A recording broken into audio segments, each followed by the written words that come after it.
आपको ये तीन चीजें ध्यान रखना है। क्या क्या? पहला पॉइंट तो धारा घनत्व का फॉर्मूला ये होता है, अनुगमन वेग के लिए सूत्र जो है हमारा ये हो जाता है। उसके बाद कल एक शॉर्ट क्वेश्चन करवाए थे, अगर कल का लेक्चर आप देखे होंगे तो कल जो है एक हम शॉर्ट क्वेश्चन करवाए थे, क्या कि अनुगमन वेग के आधार पर ओम का नियम की उत्पत्ति कैसे होता है। तो फाइनल में हमारा जो है एक फॉर्मूला निकल कर आया था, V equal to I into M by N E square torque into L by A. और ये जो पूरा वैल्यू है, ये वाला यहां से लेकर यहां तक आपको दिखाई दे रहा है ना, ये वाला पूरा वैल्यू, ये वैल्यू हमारा आर के बराबर होता है, जिसको हम लोग कहते हैं चालक का प्रतिरोध। हाँ या ना? तो ये जब आपको ये तीनों चीज याद रहेंगे ना, तो ये निकालना बच्चों का खेल हो जाता है। अब कैसे, एक एक पॉइंट को ध्यान से समझिए। इसका पहले आप रोड मैप बना लीजिए कि आखिर इसको कैसे निकालेंगे। आपसे अगर पूछ देगा कि ओम का नियम क्या है, इसके सदिश रूप का व्यंजक निकालिए, तो आपको सिंपल सा क्या करना है, ओम का नियम तो हम बता ही चुके हैं। अब इसको कैसे निकालना है ध्यान से समझिएगा, देखिएगा बार बार इधर कैसे हो जा रहा है। इसको कैसे निकालेंगे, तो सबसे पहले हम क्या करेंगे, धारा घनत्व का सूत्र को लेंगे। क्या लेंगे? धारा घनत्व का सूत्र को लेंगे। उसके बाद अनुगमन वेग को इसमें लाके हम पुट कर देंगे। हम क्या करेंगे, धारा घनत्व का सूत्र लेंगे और इसको लाके हम इसमें पुट कर देंगे, तो और उसको हम सॉल्व कर लेंगे, तो हमारा निकल कर आ जाएगा इसका सदिश व्यंजक। क्लियर है? अब देखिए इसको कैसे हम प्रूफ करेंगे।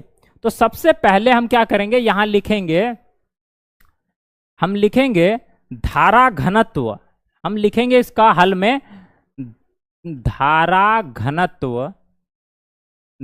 घनत्व एवं अनुगमन वेग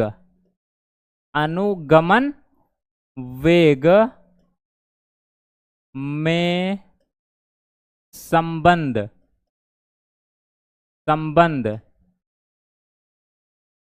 बताने वाले सूत्र। मतलब धारा घनत्व और अनुगमन वेग के बीच कौन संबंध बता रहा है, यही ना बता रहा है, धारा घनत्व और वीडी दोनों आ रहा है इसमें। तो दोनों के बीच संबंध बताने वाला फॉर्मूला कौन सा है, ये वाला है। तो हम यहां लिखेंगे वेक्टर जे इक्वल टू हो जाता है एन ई वी डी, और ये हमारा दोनों के बीच क्या बता रहा है, दोनों के बीच हमारा संबंध को बता रहा है। बताओ क्लियर है, यस या नो? ठीक है। अब हमें क्या करना है, अब हमें लिखना है नाउ, अब अनुगमन वेग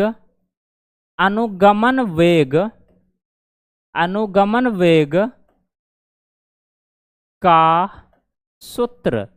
तो अनुगमन वेग का सूत्र क्या हो जाएगा, इसको बना दीजिए इक्वेशन नंबर 1 आप। अब अनुगमन वेग वीडी का फॉर्मूला क्या हो जाता है, अभी आपके पास हम लिख चुके हैं, ई होता है, स्मॉल ई होता है, अब बाय एम। नीचे एक लाइन कहां से ड्रॉ हो गया यार, बताओ।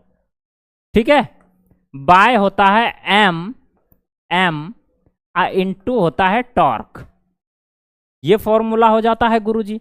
अब इसको हम बना देंगे कितना, समीकरण नंबर 2, इसको बना देंगे मेरे भाई समीकरण नंबर 2। अब क्या करेंगे, समीकरण 1 में समीकरण 2 का मान पुट करने पर, मतलब जहां पे VD आपको दिखाई दे रहा है मेरे भाई, वहां पे क्या करेंगे, ये जो समीकरण 2 में निकला हुआ है VD है ना, वो मान को ले जाके इसमें हमको पुट कर देना है, और पुट करने के बाद उसको हम हल कर लेंगे। हल करने के बाद जो चीज प्राप्त हो जाएगा वही हमारा निकल कर आ जाएगा अनुगमन वेग, सॉरी इसका सदिश रूप निकल कर आ जाएगा। देखिए कैसे हम सॉल्व करते हैं, थोड़ा सा इसको जो है हम ऊपर की तरफ मूव करते हैं अब, ठीक है ना। देखिए अब यहां लिखेंगे हम समीकरण 1 में समीकरण 2 का मान रखने पर ये छोटा छोटा कैलकुलेशन होता है, तो आप इसे ध्यान से समझिएगा। क्लियर हो रहा है ना, किसी को कोई दिक्कत नहीं है ना, एक बार बताएं जरा, किसी को कोई दिक्कत नहीं है ना? वेरी गुड, चलें आगे। मान पुट करना है, मान पुट कीजिए। कैसे मान पुट होगा, तो लिखेंगे वेक्टर जे है तो वेक्टर जे इक्वल टू क्या है हमारे पास, एन ई, तो एन ई लिख दिए। अब यहां पे ब्रैकेट डाल दीजिए और वीडी के जगह पे ये पूरा स्टेटमेंट आप लिख दीजिए, पूरा ये फॉर्मूला लिख दीजिए। ई है, ई लिख दीजिए, कैपिटल ई है इसको लिख दीजिए। अब बाय है एम इंटू टॉर्क, आप इसको एज इट इज पूरा का पूरा क्या कर दीजिए, लाके यहां पे रख दीजिए। किसी को कोई दिक्कत नहीं ना? क्या यहां तक चीजें क्लियर हो रहा है आप लोगों का? हम सिर्फ और सिर्फ क्या किए हैं मेरे भाई, इसका सदिश रूप निकालने के लिए, ओम के नियम का सदिश रूप निकालने के लिए दो फॉर्मूला का यूज करना पड़ा। क्या क्या? एक धारा घनत्व और अनुगमन वेग के बीच जो संबंध बताता है ना, उसका फॉर्मूला यूज कर लिए, जो कि ये होता है हमारा, है ना, बार बार इधर हट जाता है यार, ठीक है, तो ये फॉर्मूला यूज कर लिए। उसके बाद अनुगमन वेग का सूत्र, इसीलिए हम ये जो सूत्र है ना आपको पहले बता दिए, ये हमारा जो फॉर्मूला है ये वाला इतना सा, ये हम पहले बता दिए कि धारा घनत्व के लिए सूत्र ये होता है, अनुगमन वेग के लिए सूत्र ये होता है। और कल हम लोगों ने निकाला था मेरे भाई कि जो ये अनुगमन वेग के आधार पर जो है ओम की नियम की उत्पत्ति किए थे, उसमें फॉर्मूला निकल कर आया था हमारा ये वाला। और ये जो पूरा वैल्यू है, आर का वैल्यू है, अभी हम उसके बारे में भी चर्चा करने वाले हैं। क्लियर है?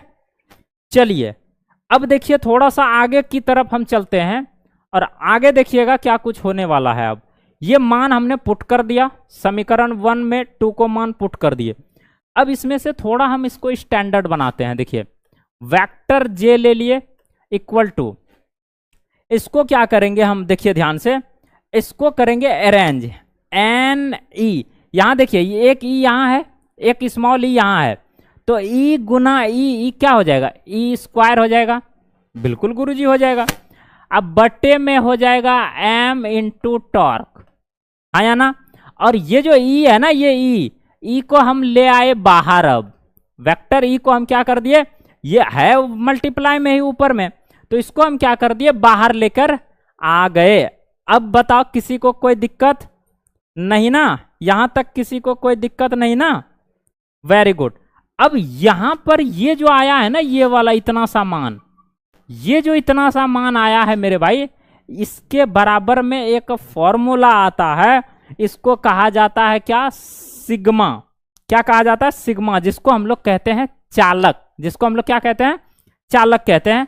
तो यहां से हमारे पास निकल कर आ जाएगा वेक्टर जे इक्वल टू, इसके जगह पे एक यूज कर लेना है आपको सिग्मा।